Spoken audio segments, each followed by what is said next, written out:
Hi, my name is Alyssa and I draw a lot of Animal Crossing characters. So I'm continuing my series of videos this week where I'm drawing all the New Horizons villagers that I haven't drawn yet. There's 8 in total. The other 4 I'll link to. One of them I'll link to Raymond up in the card in the corner so you can see him, but I did him, Renee, Judy, and Sid previously, and then I also have posted a video of Megan, and I'll be posting the other 2 soon, Sherb and Audi, the best for last in my opinion. I think she's super cool, so I'm posting the next video in a couple days, and then the 4th video a couple days after that. So I wanted to pick a different topic to talk about related to Animal Crossing for each of these videos so I can just chill out and talk about something while I have the drawing going in the background. If you guys are new to my channel, the only programs I use for art, this program is Procreate for iPad Pro, and the brushes I use are the 6B pencil brush, the Bonobo chalk brush, and sometimes the Nico roll brush for the texture in the background. Those are the only 3 brushes I use. And the other program I use later in the video is Adobe Animate to get those nice flat vector shapes, which is just something I like to do because it's how I work.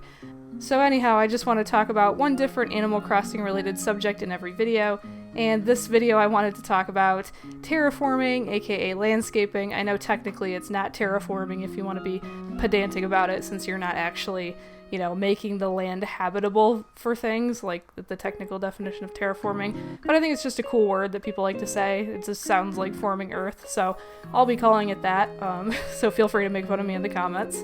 But yeah, terraforming takes so much time, but I found it actually really fun to do, and I'm in this process where I had my whole map basically done, and I was trying to work with what I had been given, just changing a couple little features of the map, and then I found out I was pretty unsatisfied with that. So now I'm going through the process of, I actually redesigned my entire island on Happy Island Designer, which I'll put a link to in the description below. It's a really cool tool you can use online to plan out the layout of your island before you start taking a shovel to the earth and messing up your whole map. So I designed the whole map, and my boyfriend also shares the island with me, so I had him give his input on where his house would be moved to and his kind of territory on the map and all that kind of stuff.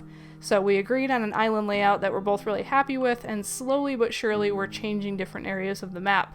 It's kind of tricky because at the same time while I'm doing these sections, it's hard to do because I have to move certain buildings to make room for certain cliffs and things. I have to demolish certain bridges and inclines to make room for the plans I have for the layout, so it's going to take a lot of time since I don't time travel. And also it's annoying that I have to keep the 5-star rating because I really want a bunch of Lily of the Valley flowers. They're my favorite flowers in the game, so of course I have to try to keep that 5-star rating, which luckily isn't too hard, but like every time I move a bunch of stuff around, move trees to a different acre, take out trees, stuff like that, I run back to Isabel and ask her just to make sure that the town rating is intact, you know?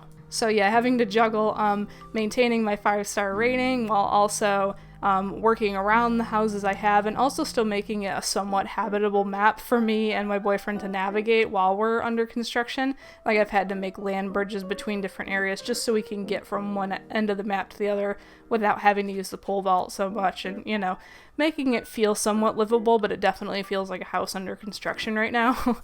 So if you are watching this and you've been to my island since I started the game, it looks totally different now and it's a complete mess at the moment, but I'm hoping that maybe one day I can save up enough to get a capture card or something and maybe give a complete island tour of the island when it's all said and done. If not, I'll just take a bunch of 30-second clips from the Switch and put up a video of those mashed together or something and save some money, but that is something I would be looking into doing in the future if you guys would be interested in that. Of course, once everything's in place and everything looks nice and snazzy. But I am having a good time terraforming. It's just so time consuming, especially the water stuff. Like, you know, when you have multi-layer waterfalls that you want to move, you have to climb up all the different layers, close off the waterfalls, reroute the rivers to where you want them to be, and then redo all of that. It's a total pain in the neck. So whenever I see somebody's layout that has like a bunch of insane waterfalls on multi-layers and going every which way and forming all these different small rivers and stuff, I know how much time went into it, and it just blows my mind. Like, I get tired at just like remodeling one cliff edge, and I'm like, okay, I need a break. Like, it feels like work, you know? So I really envy and admire those people that have the maps with the insane kinds of waterworks going on, because I know how long it took. Another annoying thing about forming land is not even forming land, but, you know, planning out an island is I'm sure everybody understands the trouble of how bridges and inclines are like 2 squares wide, but the entrance to the museum is an odd number. It needs to be 3 wide. I don't know why they decided to do this, or didn't give at least one bridge option or incline option that was like special, like 3 tiles wide or something like that. Or oh my god, that would be an amazing update if you could toggle, if you could check I want my inclines to be extra wide or my bridges extra wide, and you could just make them 3 squares wide. That would be an amazing update. I think everybody would rejoice that. But for now, to match it up with the museum, you either have to make like land bridges, which is what I have currently. I'm also gonna do a land bridge, but I'm gonna make it so I just have 2 inclines going up to the museum, because my current layout has 4 inclines going up to the museum, which looks really, really, really cool. But since we only have 8 inclines to work with, which also stinks, I hope we get to use more in the future, I don't want to use half my inclines just on the museum, so I have it, you know, arranged differently so that, you know, they can go to the lower ledges first and then work your way up to the museum. But it stinks that you kind of have to have 2 inclines to have a nice museum entrance. You know, is there a workaround that you guys have come up with where you've used one 2-tile incline leading up to the museum, or do you just have your inclines or your museum placed in such a way that you don't have to really worry about inclines or bridges and you don't really care about that kind of thing? How do you guys work around that problem, basically, is what I'm asking. Like, is your museum set up in such a way that you don't really care if it's an even entrance and you don't really care if it's symmetrical or not? Having a totally asymmetrical entrance to the museum isn't something that I could see working for my island, but also I watch island tours sometimes in the background while I'm working on other stuff, and I'll take a look at what other people are doing with their islands, and people do these amazing things with their layouts that I would never want to do for myself, but they've made it look amazing. Like, I always want nice big wide walkways and wide spaces between things because I don't like to feel like I'm getting stuck behind items. But then I see people do these amazing little tight little cafe spaces with cute little nooks and crannies, and you can still walk through it, but it's a little tight, but they make it look so cute and cozy. And I'm like, I kind of want to do that on my island, you know? Just people do stuff that you think won't work, and then they make it work, and it makes you want to, you know, recreate it yourself. So I've been taking inspiration from a lot of different tiki bars people have been doing. I've been retweeting some on Twitter that I really like, and kind of modeling mine after the ones I've been inspired by. So it's been a lot of fun to work in elements into my layout and how I'm replanning and redoing my entire island based on that kind of inspiration I've been finding. So yeah, are you guys redoing your entire island like me, or are you just kind of working with the layout you've already made for yourself and just, you know, adding more fun stuff to it and changing little things as you go? Are you leveling the entire island and starting from scratch? Because I know there's a couple people that like to do that, and I chose not to do that for my own sanity, but it almost feels like I'm doing that at this point. Just I've changed so much about the layout, you know? And getting back to the artwork on screen just for the end of this video here, I really like Dom's little tie-dye shirt, and I really like his happy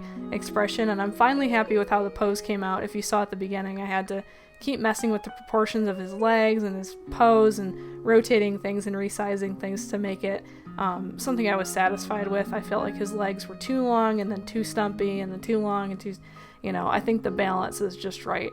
Because his eyes are kind of silly and his face is kind of goofy, but in a really endearing way, and I wanted to capture that while also making it feel like it was done in my art style as well. So I hope that comes through.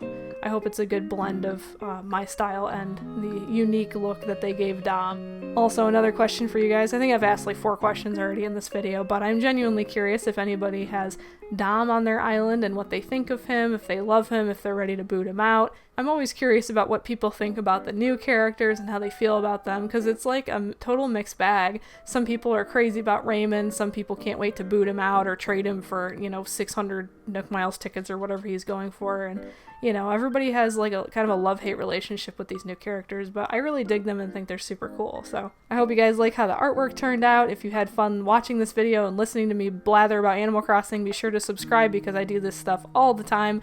Be sure to hit that like if you liked, and leave a comment if you want to talk to me about Animal Crossing. I reply to almost everybody, or I try to, so be sure to leave a comment if you want to talk about how you've been terraforming your island, how you feel about the new characters, and anything else Animal Crossing related. I love this game. I could talk about it all day. So thank you guys again so much for watching, and have a fantastic rest of your day. Bye.